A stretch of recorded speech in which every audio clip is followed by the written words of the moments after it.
पीछे पीछे जाओ ये आम तो कम तो जरा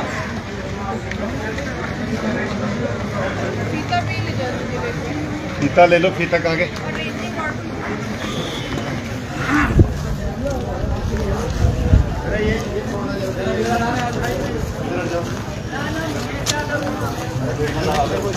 अंदर को लगना है इसमें। देखो पीछे पीछे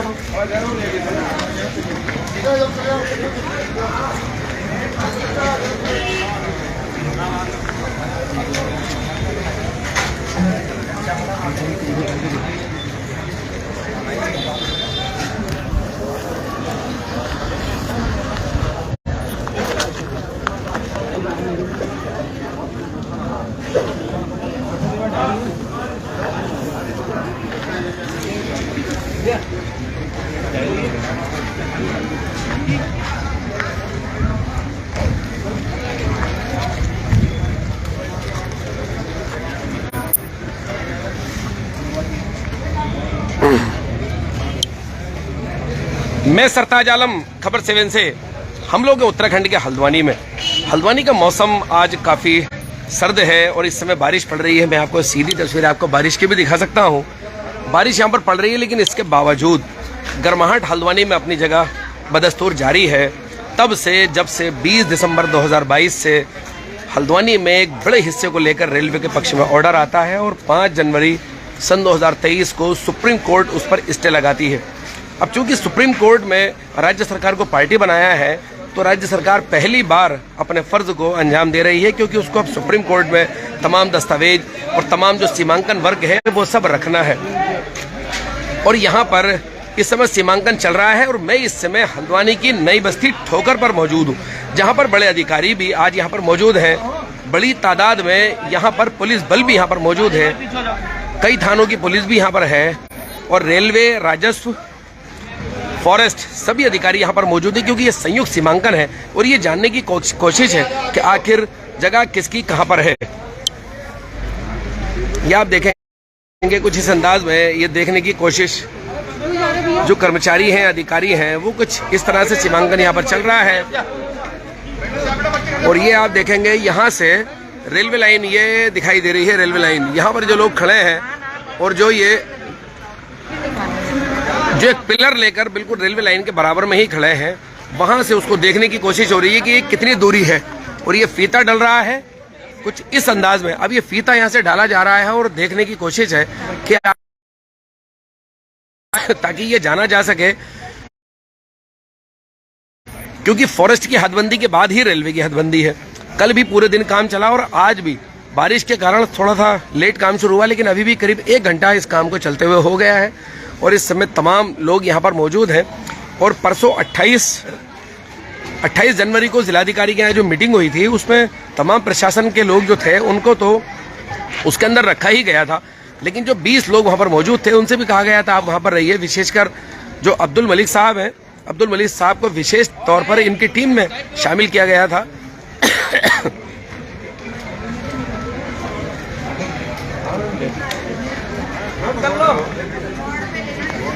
तमाम मीडिया घरानों के यहाँ पर रिपोर्टर्स हैं, फोटो जर्नलिस्ट हैं, यहाँ पर पहुंचे हुए हैं।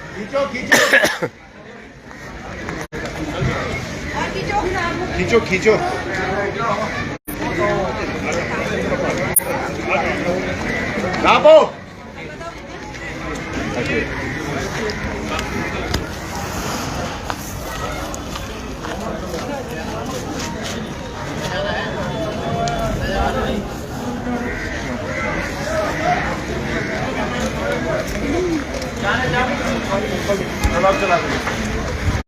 चलो। और ये देख सकते हैं भारी भरकम पुलिस बल यहाँ पर मौजूद है और अधिकारी भी यहाँ पर बड़ी तादाद में पहुँचे हैं। और ये यहाँ से एक लैंडमार्क जानने की कोशिश है कि आखिर फॉरेस्ट का जो फॉरेस्ट की जो हदबंदी है वो कहाँ से होगी। तो ये एक खंबा है और हमें इसके नीचे से इसी तरह निकलना होगा। ये हम अब रेलवे ट्रैक के बिल्कुल पास आ गए हैं। यहाँ से इस जगह से देखा गया था कि आखिर फॉरेस्ट की जो आखिरी हदबंदी है और जो रेलवे की जगह शुरू होती है वो कहाँ तक है। अब चूंकि यहाँ से बिल्कुल रेलवे ट्रैक शुरू हो रहा है तो रेलवे ट्रैक यहाँ से जाना गया और इसके बाद फॉरेस्ट की कहाँ तक जाएगी ये मेरे ख्याल से जानने की कोशिश होगी। हालांकि आज बारिश है और इस सर्द मौसम में और बारिश में काम करना थोड़ा दिक्कत भरा है। ऊपर जब जाएगा ना ओपन में तो रिसेंट फाइल खुली होगी, उसमें हल्द्वानी एस्टिमेट करके होगी वो फाइल, उसमें शीट नंबर 2 है।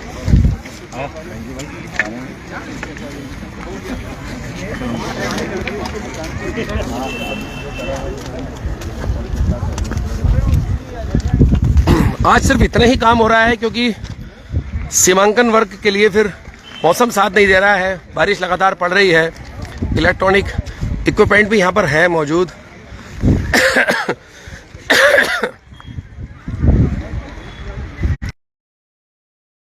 इलाके पर हम लोग मौजूद हैं और भारी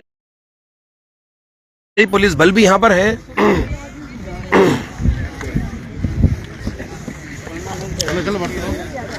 फिलहाल तो लोकल पुलिस है, बाहर से नहीं आई है, लेकिन लोकल में भी कई थानों की पुलिस यहाँ पर मौजूद है। बनबुडरा थाने के थानाध्यक्ष भी यहाँ पर हैं, कई एसआई भी हैं, महिला पुलिस भी है बड़ी तादाद में किसी भी स्थिति से निपटने के लिए। अब चूंकि जब ये सब होता है तो सैकड़ों हजारों की तादाद में लोग इकट्ठा होते हैं, वही उनके वजूद का सवाल है, उनके घरों का सवाल है। और इन सब घरों को लोग अपना बताते रहे, लेकिन हाई कोर्ट से 3 बार ऑर्डर आ चुका और 3 बार लोग सुप्रीम कोर्ट जा चुके हैं। संजय कनेरा हैं और आप देखे हैं दीप बिष्ट बाबा भी है, फोटो जर्नलिस्ट है।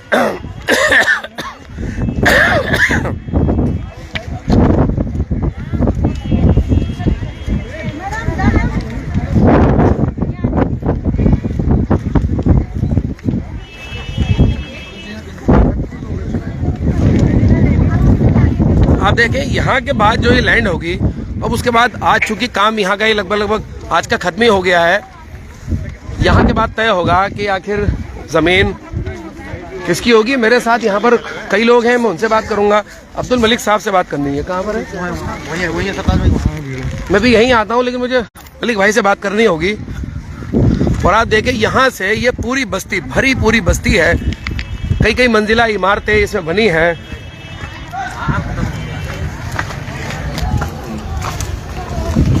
कई मंजिला इमारतें बनी हैं, दशकों से लोग यहाँ पर रह रहे हैं। यहाँ पर लोगों के पास पट्टे हैं, लोगों के पास कस्टोडियन है। नजूल लैंड को लोग बताते रहे। और मेरे साथ अब अब्दुल मलिक साहब मेरे साथ हैं।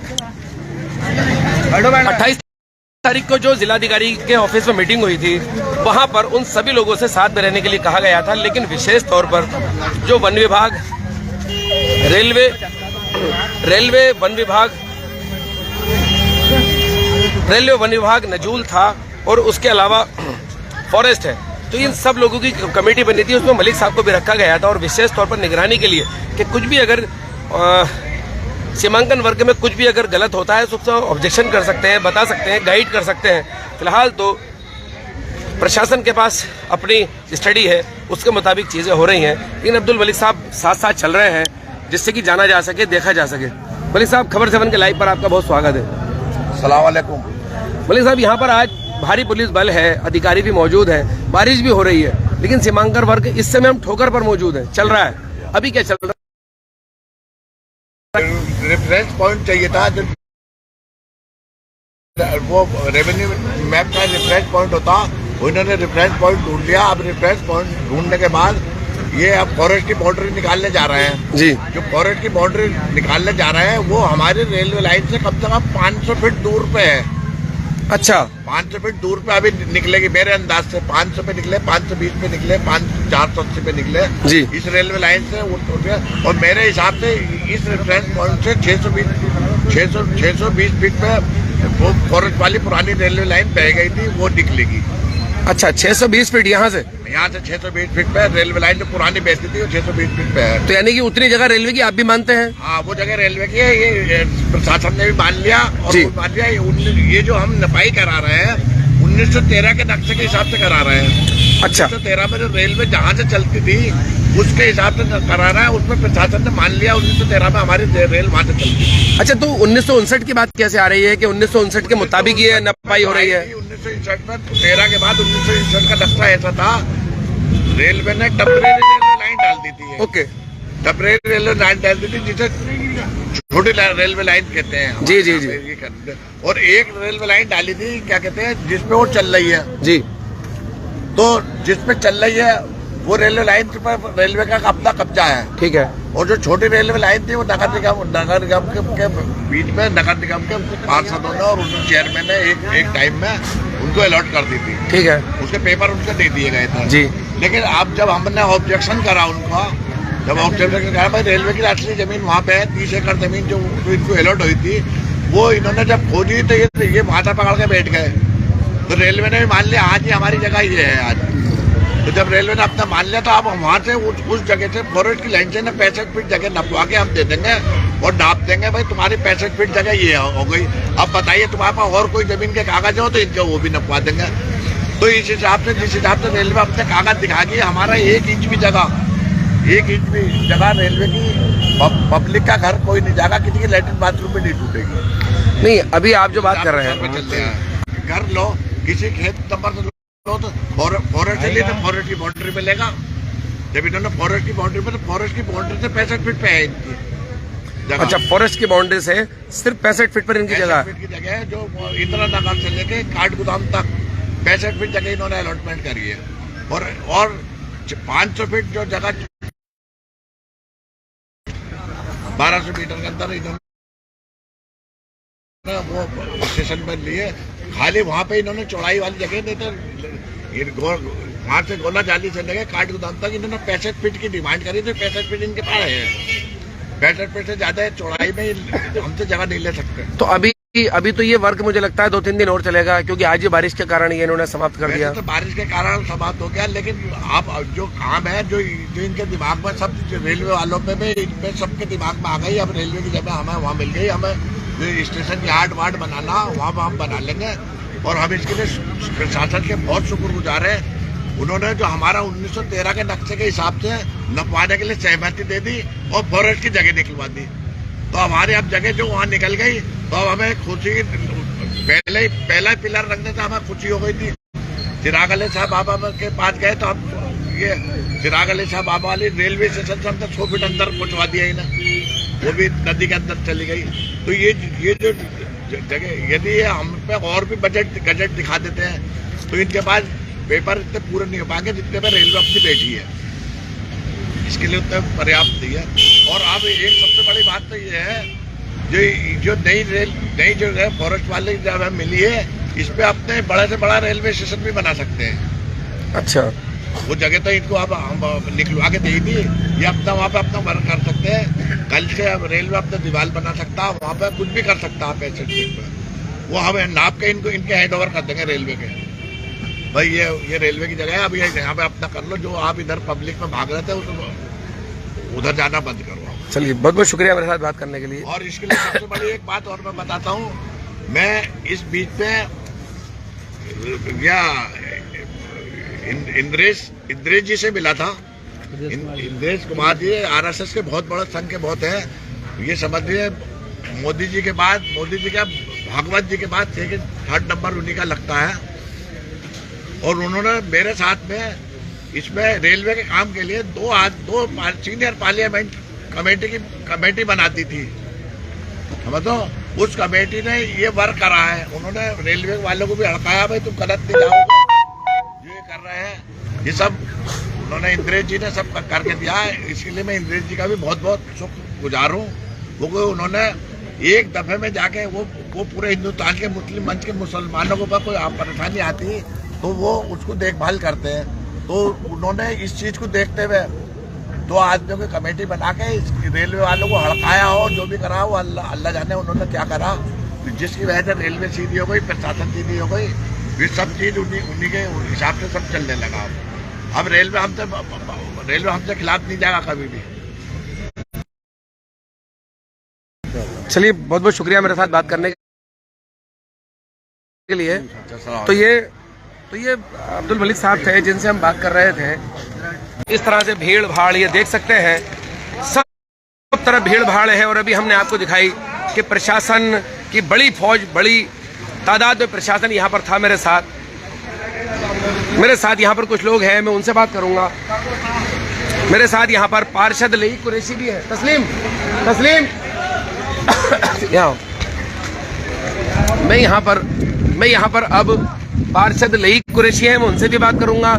और मैं यहाँ पर कुछ और लोग भी हैं, मैं उनसे भी बात करूंगा और जानने की कोशिश करेंगे कि आखिर लई कुरैशी, आज सुबह से आप लोग साथ में हैं, किस तरह देखते हैं इस सीमांकन को जो ये चल रहा है? देखिए, पहले तो मैं ये आपसे एक बात कहना चाहूँगा कि मैं इसमें अपने माननीय सुप्रीम कोर्ट का बहुत बहुत धन्यवाद करता हूँ। तो सुप्रीम कोर्ट ने ये राहत दी और इस पर तक पहुँचाया। उधर डीएम साहब ने जो है हमारी बात को सुना और हमारे जो मलिक साहब हैं वो इस चीज़ को लेकर चल रहे हैं। हम उनके लिए भी मतलब ये क्या, उनके लिए का भी धन्यवाद करता हूँ मैं। इस वक्त जो सीमांकन हो रहा है वो अल्लाह ने अगर चाहा तो इंशाअल्लाह हमारे गरीबों की मदद का ही रास्ता दिखाई दे रहा है। मुतमईन है सीमांकन से? इस सीमांकन से बिल्कुल जी साहब, मैं तो ये कहूँगा कि सीमांकन जो हो रहा है सही हो रहा और सीमांकन से ही जो है इसका हल निकलेगा। ऐसा नहीं है सीमांकन का तो शायद अगले 3-4 दिन में और पता लगेगा, क्योंकि जब सारी जमीनें क्लियर होंगी तो पता लग पाएगा। अभी जो है क्या हो रहा है, अभी हम ये कहते हैं जनता से कि नहीं साहब ये बिल्कुल सही हो गया है, ऐसा कुछ नहीं है। अभी जो है ये लोग अपना शुरुआत इसकी हुई है। जी, हम लैंडमार्क ढूंढने जा रहे हैं, पॉइंट ढूंढने जा रहे हैं, पॉइंट ढूंढ रहे हैं जी। और इंशाल्लाह जो ये पॉइंट ढूंढ रहे हैं, हमें ये उम्मीद है अल्लाह ने चाहा और जो हमारी माँ बहन भाई बुजुर्गों ने जो दुआएं की हैं, इंशाल्लाह इसका जो है नतीजा अच्छा ही मिलेगा। मगर मैं एक बात जरूर कहना चाहूँगा जी, ये जरूर कहना चाहूँगा कि जो लोग चाहे वो कोई भी हो, हिंदू मुस्लिम सिख ईसाई जी, ये हमारे इस साथ के लोग, अगर कोई आदमी ये चाहता हो कि अगर चिड़िया का भी घोंसला होता है तो दुख होता है। कुछ लोगों की अफवाहें जो है वो ये गलत है कि साहब गबूर बस्ती चली जाए, ये बच जाए, ये बात गलत है। ये किसी भी व्यक्ति को किसी भी वर्ग का कोई आदमी क्यों ना हो, उसे ये बात नहीं सोचनी चाहिए। यही दुआ करनी चाहिए कि अल्लाह ताला चिड़िया का भी घोंसला ना। भाई मलिन बस्ती में तो गफूर बस्ती और ढोलक बस्ती भी आती है, इसलिए मैं जो मलिन बस्ती के जो लाभ है उनसे वो कैसे उनको वंचित किया जा सकता है? इसलिए मैं ये बात कह रहा हूँ कि मैं उस वार्ड का पार्षद हूँ और मैं सेकंड बार पार्षद हूँ। आज तक अल्लाह की रहमत से जाके देख लीजिए, जिसे गफूर बस्ती कहते हैं गड्ढे, जाके आप एक बार वहाँ पर चेक कर लीजिए। अगर सुई गिर जाएगी रात में सुई उठा लेना। कोई रोड ऐसी नहीं होगी जो रोड बनी नहीं होगी, नाली कोई ऐसी नहीं होगी जो बनी नहीं होगी। पानी, लाइट, सफाई की व्यवस्था जो सर चीज है, तो आप उसे कैसे कहते रहो कि साहब गफूर बस्ती चली जाए? मेरे साथ मतलब है क्या? बिल्कुल तो मैं आपसे यही कह रहा हूँ, मैं इसमें कोई बहुत दोस्त नहीं कर रहा। जी। वैसे इंशाल्लाह जो मैंने आपसे दोबारा कहा है कि मैं सच्चाई कह रहा हूँ, जो मेरी माँ बहन भाई बुजुर्गों की दुआएं हैं जो रोडों पर आए, इंशाल्लाह इसका जो है बिल्कुल सिला बढ़िया मिलेगा। बहुत बहुत शुक्रिया मेरे साथ लईक भाई बात करने के लिए। मेहताब मुझे दिखाई दे रहे हैं, मेहताब आप मेरे साथ आ जाइए, मैं मेहताब से भी बात करूंगा। और हमें ये खंबा क्रॉस करके जाना पड़ता है। अब हम लोग इस समय रेलवे ट्रैक पर आ गए हैं। आप ही देखिए, अभी हमने थोड़ी देर पहले भी एक लाइव वीडियो चलाई थी, वो थोड़ा सा उस लाइव वीडियो में क्रैक आया और वो तुरंत अचानक बंद हुई। लेकिन हम लोग इस समय हम लोग ट्रैक पर यहाँ पर आ गए हैं और इस ट्रैक से आप देखेंगे सब पक्के मकान बने हुए हैं, बहुत खूबसूरत मकान बने हुए हैं। मेरे साथ यहाँ पर तस्लीम अंसारी है।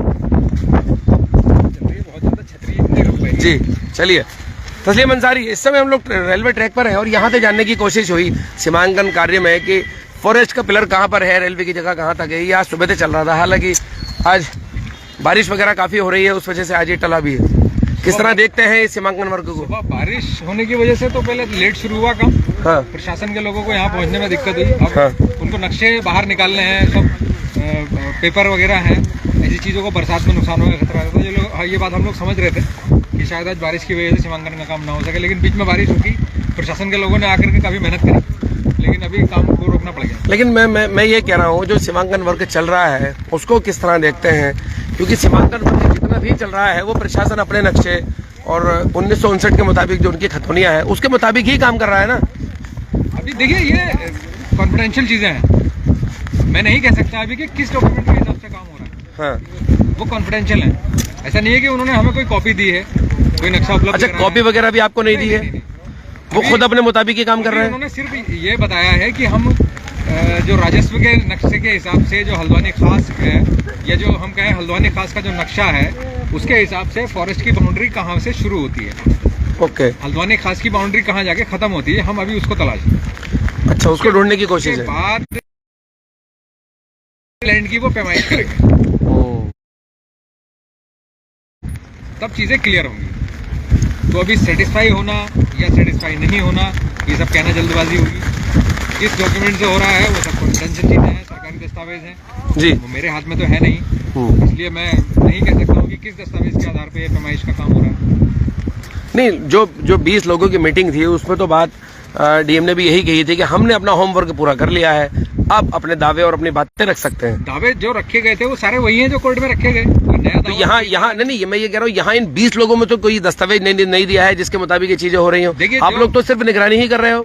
निगरानी कर रहे हैं, जो हमें लगता है 1959 के किसी नक्शे के आधार पर, हल्द्वानी खास का जो 1959 का नक्शा जी जी शायद था, उसके आधार पर वो फॉरेस्ट की बाउंड्री को ढूंढने की कोशिश कर रहे हैं। फ्लड में, बाढ़ में कहीं नदी आई और वो मिट गए हैं। अच्छा, क्या बातचीत की बुनियाद पर ये जान पा रहे हैं आप लोग कि प्रशासन मान रहा है इस बात को कि हाँ बाढ़ आई थी और बाढ़ में इनकी जगह बही है, रेलवे की जगह? सरसरी तौर पर इस तरह की चीजें सामने आ रही हैं कि संभव ऐसा लग रहा है कि जैसे रेलवे ट्रैक इस तरफ को शिफ्ट की गई होगी। बाढ़ आई, उसके भी निशान वहाँ मिल रहे हैं कि इस समय फॉरेस्ट की बाउंड्री ढूंढने की कोशिश की गई चोरगले रोड रेलवे क्रॉसिंग पे, तो वहाँ नदी में अभी 7 फीट और अंदर तक हल्द्वानी खास पहुँच रहा है, नदी में 7 फीट आगे तक। 7 मीटर 7 फीट नहीं, कल यहाँ या वहाँ पर जो यहाँ चोरगली रोड की जो क्रॉसिंग है, हाँ। उसमें 7 फीट या 7 मीटर 7 मीटर है, 7 फीट नहीं है, 7 मीटर है। कल हमने लाइव किया था, 7 मीटर है उसका।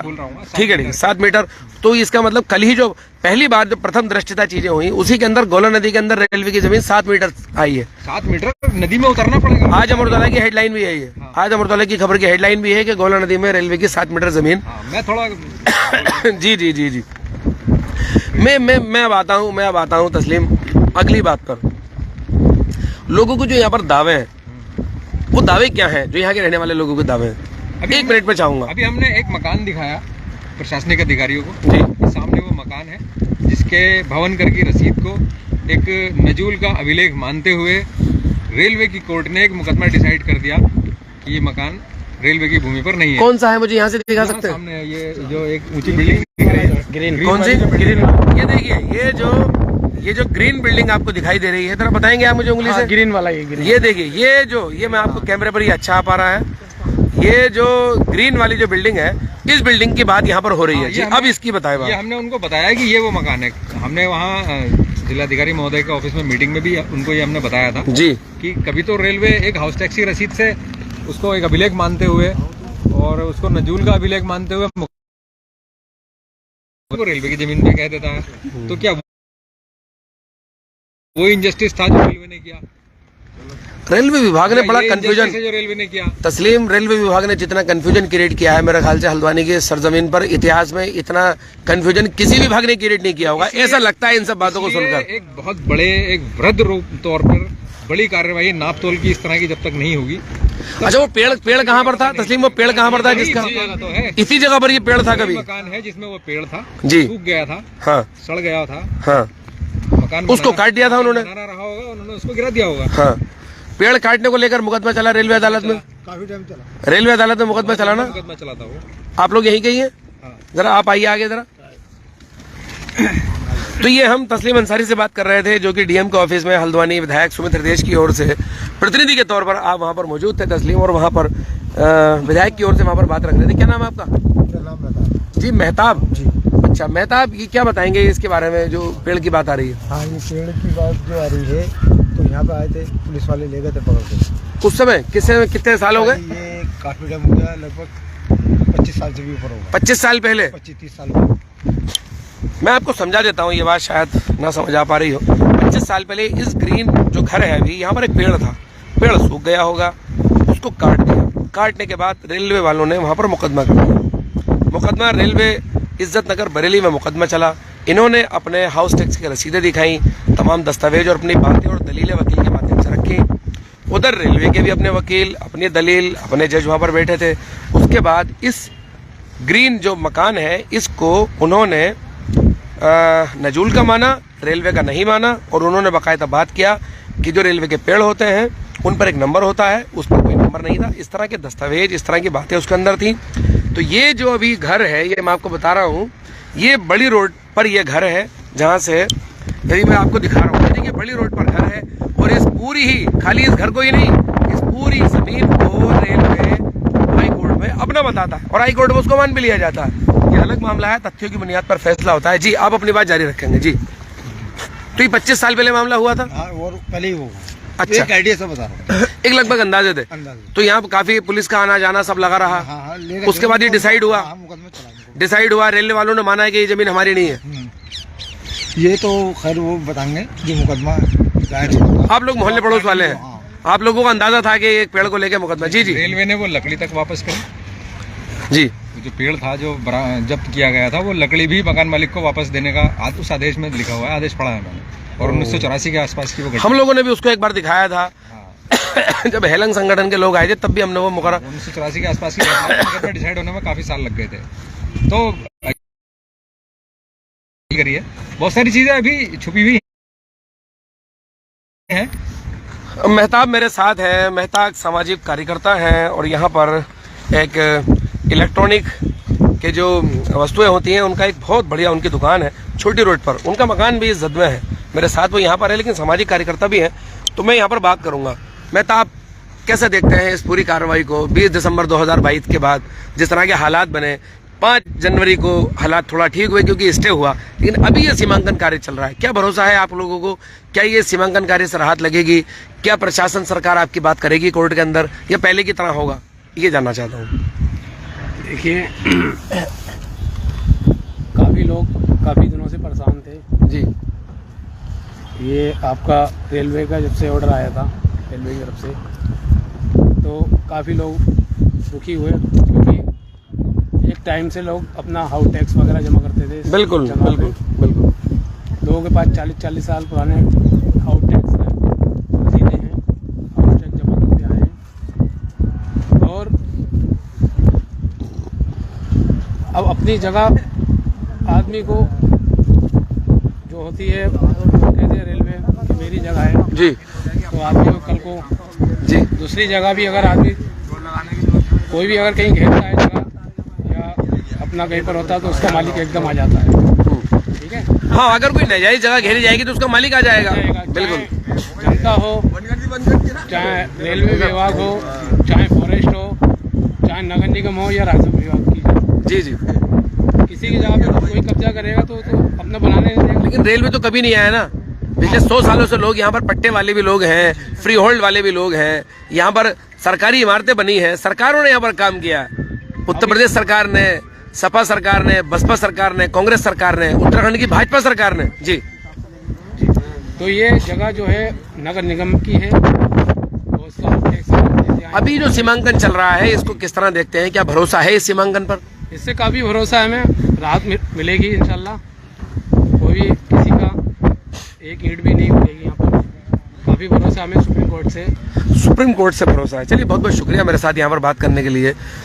मेहताब, देखिए, मेहताब एक आम नागरिक हैं, सोशल एक्टिविस्ट हैं, लेकिन वो आज जब प्रशासन आया है हदबंदी करने के लिए, लोगों को थोड़ा यकीन सुप्रीम कोर्ट पर हो रहा है। ये आप देखिए, हालांकि सन 2016 में जो हाईकोर्ट का ऑर्डर था उस समय भी हदबंदी हुई थी। रेलवे ने 29 एकड़ के इंक्रोचमेंट की बात हाई कोर्ट में करी और 78 एकड़ में पुलिस प्रशासन फोर्स तमाम चीजें थी और भूमि प्लान के हिसाब से 78 एकड़ में 4365 लोगों को उसके अंदर जद में ले आए। और उसके बाद जब सुप्रीम कोर्ट से स्टे हुआ तो अलग अलग नोटिस देकर रेलवे इज्जत नगर बरेली में उनकी सुनवाई, उनके नाम पर जब ज्यादती होती है तो ये इससे बुरा दुनिया में कुछ नहीं हो सकता है। अब उन लोगों को तमाम सुना गया, तमाम चीजें करी गई, एक्सपर्टी कर दिया गया। उसके बाद फिर ये मामला हाई कोर्ट में एंटरटेन हुआ, लोग जिला अदालत भी पहुंचे, फिर सुप्रीम कोर्ट पहुंचे। आप जान सकते हैं एक गरीब आदमी, मेहनत कश आदमी 4 अदालतों में चक्कर लगा रहा है। वो रेलवे बरेली इज्जतनगर जाता है 4365 लोग, उसके बाद 1186 लोग जिला अदालत में जाते हैं, उसके बाद हाई कोर्ट में फिर याचिका एंटरटेन कर ली जाती है। फिर यहाँ से तमाम दर्जनों लोग वहाँ पर उसमें शामिल होते हैं। हाई कोर्ट का खर्चा वकीलों का आप जान सकते हैं कितना होता है। वो सब तैयारी, वो सब ड्राफ्टिंग, तमाम वो चीज़ें। हल्द्वानी के विधायक सुमित्र देश की मैं यहाँ पर तारीफ करना चाहूँगा कि उन्होंने इलाके के 11 लोगों को लेकर उसमें इंटरविन किया। रवि जोशी की जो मुख्य याचिका थी, और उसके अलावा कई याचिकाएं अभी भी लंबित हैं जो अलग से जनित याचिकाएं उन्होंने लगवाई हैं। गुफरान अहमद के नाम से भी एक याचिका है, उसके अलावा कई और याचिकाएं भी वहाँ पर लगी हैं जो कि मलिन बस्ती को लेकर के भी है। हालांकि बस्ती बचाओ संघर्ष समिति वालों ने भी पुनर्वास की एक याचिका लगा रखी है। अब्दुल मलिक साहब की भी एक शमीम नाम से है और एक भूपेंद्र आर्य नाम से, वो भी एक याचिका वहाँ पर लगी है। तो कई याचिकाएं अभी भी हाईकोर्ट में लंबित हैं। और उसके बाद इस याचिका पर फैसला होने के बाद फिर जो धड़कनें तेज हुई, क्योंकि 7 दिन के बाद मकान कभी भी तोड़े जा सकते थे। तो आपने देखा 28 दिसंबर 2022 और 29 दिसंबर 2022 को एक कॉल पर 30,000 लोग सड़क पर आए, पीसफुल प्रोटेस्ट किया। कोई लॉ एंड ऑर्डर की स्थिति नहीं बनी, कोई नारा नहीं लगा, कोई प्रॉब्लम नहीं हुई।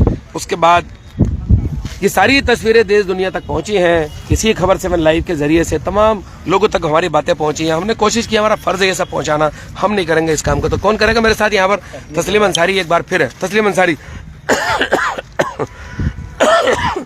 सरताज भाई, यहाँ जो आम नागरिक हैं बहुत डरे हुए हैं। अभी भी जब प्रशासन नापने के लिए, नापजोक करने के लिए आता है तो वो डरे हुए हैं, संशय में है कि क्या होगा। एक बार पहले भी इसी तरह से नापने की कोशिश करी गई थी, सन 2016 में भी तो हुआ है, और उसके बाद इंडिविजुअल नोटिस सर्व हो गए थे। तो कहीं ना कहीं आम नागरिक डरे हुए हैं। जो इस समय मौजूदा राज्य सरकार है वो उनकी मंशा पर पूरी तरह से यकीन नहीं रखते हैं। जी जी, डर है उनको कि अब जैसे मलिन बस्ती की हम अगर बात करें तो 2016 में जो नोटिफाइड मलिन बस्तियाँ थी इस शहर की, जो ये 5 मलिन बस्तियाँ थी, जिसमें रेलवे स्टेशन से नज़दीक से लेकर 2 किलोमीटर दूर तक 5 मलिन बस्तियाँ थी। उन मलिन बस्तियों को अचानक से सर्वे की सूची से हटाया जाना, जबकि एक राज्य सरकार की अधिसूचना जारी करके उनको मलिन बस्ती घोषित किया गया और जिला स्तर से आदेश करके उनको सर्वे से हटा दिया जाना, ये बहुत संशय पैदा करता है। दूसरी बात, देहरादून की कुछ बस्तियों को तोड़ने के लिए हाईकोर्ट के आदेश को कैसे रोका जाए, उस आदेश को निष्प्रभावी करने के लिए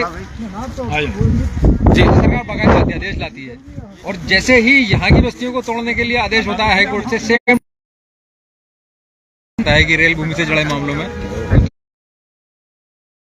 उत्तराखंड का कोई भी अभी अध्यादेश के लिए तो कैबिनेट का प्रस्ताव अध्यादेश को समाप्त नहीं कर सकता, शून्य नहीं कर सकता, उसके लिए अमेंडमेंट लाना पड़ेगा विधानसभा में। और मैं मंशा की बात, यस, बिल्कुल बिल्कुल। कुछ बस्तियों को बचाने के लिए राज्य सरकार सुप्रीम कोर्ट जाती है, राहत नहीं मिलती है तो फिर आकर के देहरादून पर रसपना नदी पर जो बस्तियां आदेश पारित करती है। लेकिन ये बस्तियां ऐसी हैं कि जिनके लिए ना तो राज्य सरकार हाईकोर्ट में पार्टी बनती है, ना सुप्रीम कोर्ट जाती है, और उस जो अध्यादेश से वो बच सकते थे, उनको सुरक्षा मिल रही थी, उस अध्यादेश को भी संशोधित किया जाता है। तो राज्य सरकार इतनी सारी जो राजस्व की भूमि है या नजूल की भूमि है, वो एक तरह से लोगों को लग रहा है कि परोस के रेलवे को दी जा रही है। तो लेकिन आज की स्थिति शायद उससे बदले, लेकिन फिर भी संशय तो है लोगों में, लोग डरे हुए तो हैं। अगले 5-7 दिन में जो स्थिति स्पष्ट होगी उसके बाद शायद लोगों का डर दूर हो। तस्लीम अंसारी जिस मंशा की बात कर रहे थे, उस मंशा पर चोट करते हैं इस बनभूलपुरा में रहने वाले हिंदू और मुसलमान। यहाँ पर अगर मस्जिदें हैं तो मंदिर भी हैं, यहाँ पर अगर दरगाह खानकाहें हैं तो यहाँ पर धर्मशाला भी है।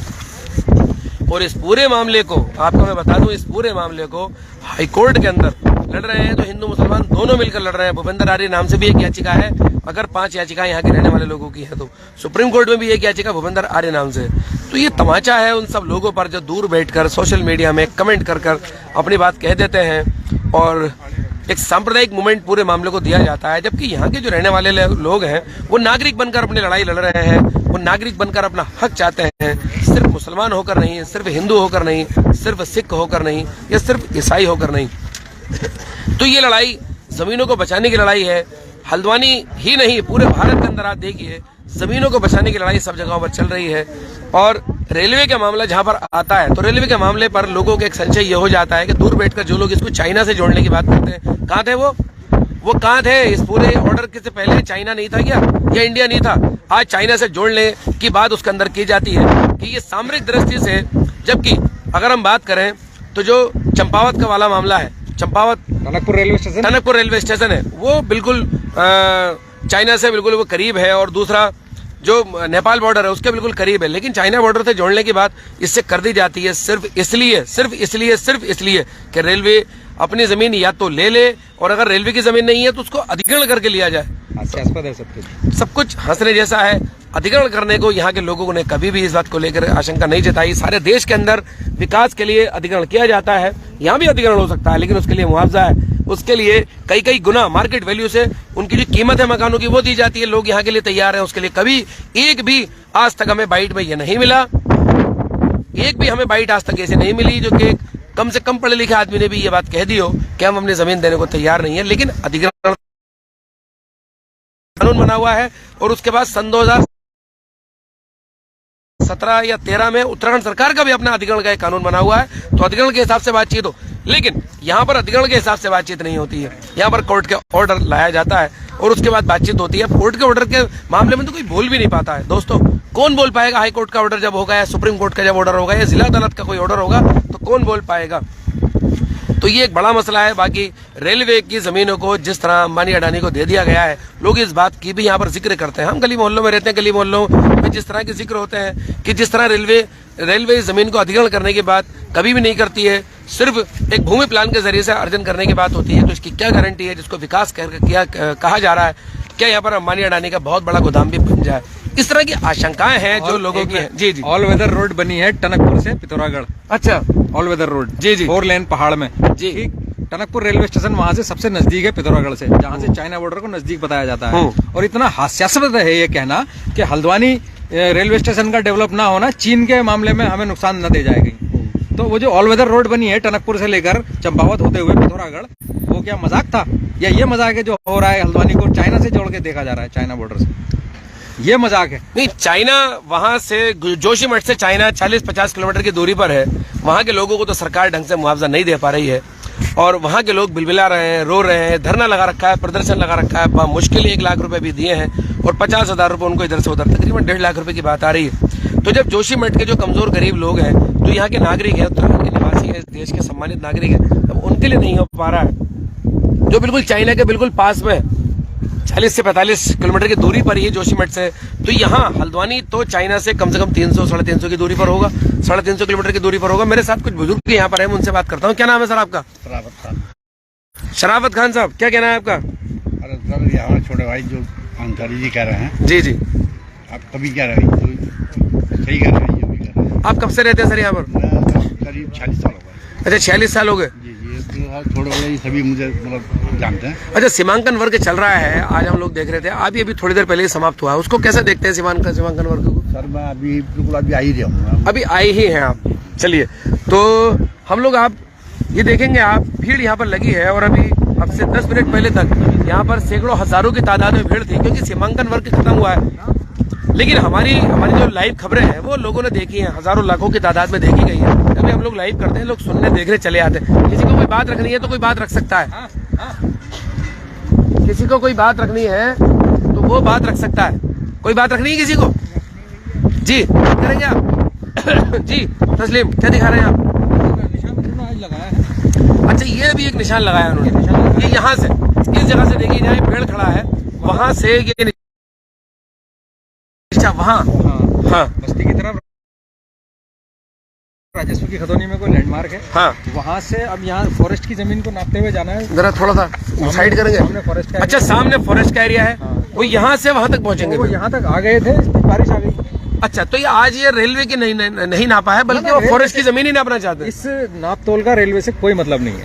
अच्छा, रेलवे से अभी मतलब नहीं, अभी फॉरेस्ट का मार्ग ढूंढा जा रहा है। हल्द्वानी खास कहाँ तक है, जो हमने ऑब्जर्व किया, जो हमने देखा, जो समझा, ठीक है। प्रशासन जो कर रहा है, हल्द्वानी खास कहाँ तक है वो वहाँ पहुँचने की कोशिश कर रहा है।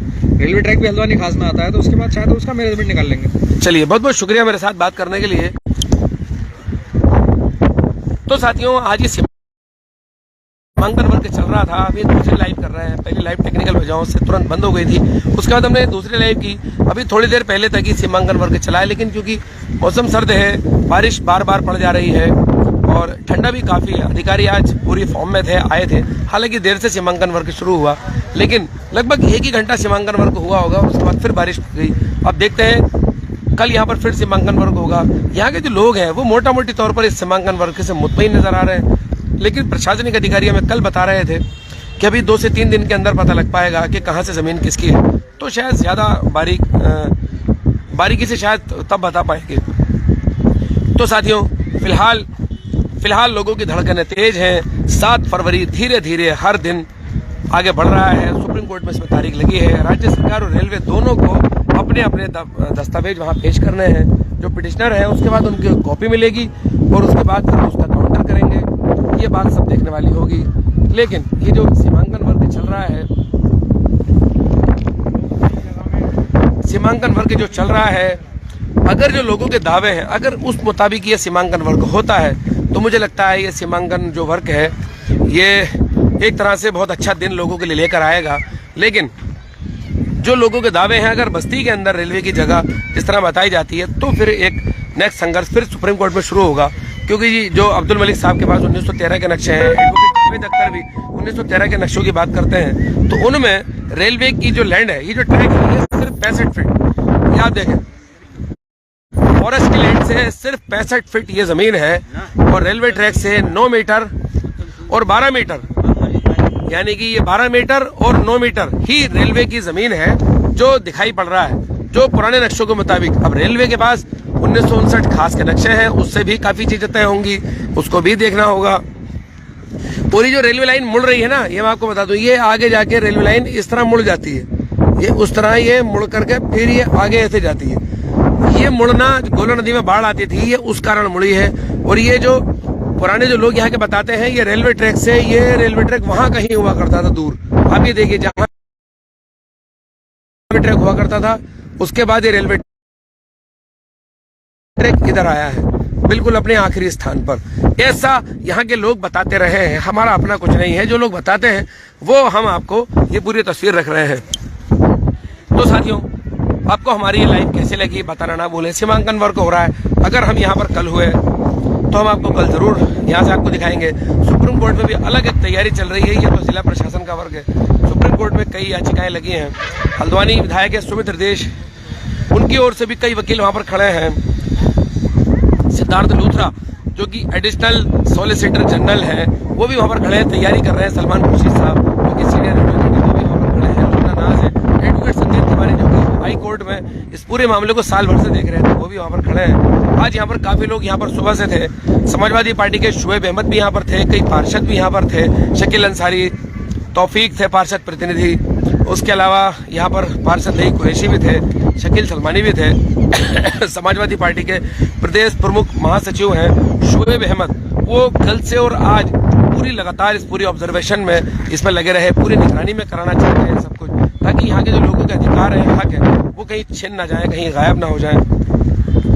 यहाँ पर भारतीय जनता पार्टी के नेता मजनई नवाब जो कि कल पूरे दिन यहाँ पर लगे रहे, और चूंकि अल्पसंख्यक आयोग के उपाध्यक्ष भी हैं, तो वो चाहते हैं कि अल्पसंख्यकों के कहीं अहित ना हो जाए उनके साथ, वो भी कल यहाँ पर पूरे दिन लगे रहे मीटिंग में। तो इसलिए आसपास के जो एक्टिविस्ट हैं वो भी यहाँ पर थे।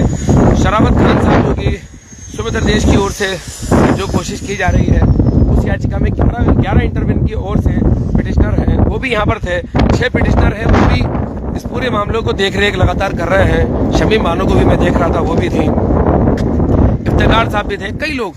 तो ये सारे लोग लगातार इस पूरे मामले को देख रहे हैं और इस पूरे मामले में नजर उन्होंने बढ़ा रखी है, कहीं कुछ गलत ना हो। गलत हो तो प्रशासन किया जा सके, प्रशासन को बताया जा सके सही ये है, आप यहाँ से कुछ गलत कर रहे हैं या सही कर रहे हैं। इस तरह का पूरा मामला चल रहा है। प्रशासन भी इस बीच ये चाहता है कि ये पूरा मामला पटक्षेप होना चाहिए, जो जमीन जिसकी है वो तय होनी चाहिए। बाकी सुप्रीम कोर्ट में तय होगा, सुप्रीम कोर्ट जो तय करेगी सभी को मान्य होगा। हमें आपको जब हाई कोर्ट का ऑर्डर मान्य हो सकता है तो सुप्रीम कोर्ट का भी ऑर्डर सभी को मान्य होगा। तो साथियों, आपको हमारी ये लाइव कैसी लगी बताना ना भूलें, और इसमें लाइक शेयर और कमेंट जरूर करें। साथियों, हमारे फेसबुक पेज करें और यूट्यूब चैनल खबर 7 को आप सब्सक्राइब जरूर करें, उसको शेयर करें, कमेंट करें, इलीगल कमेंट बिल्कुल ना करें, अफवाहों पर बिल्कुल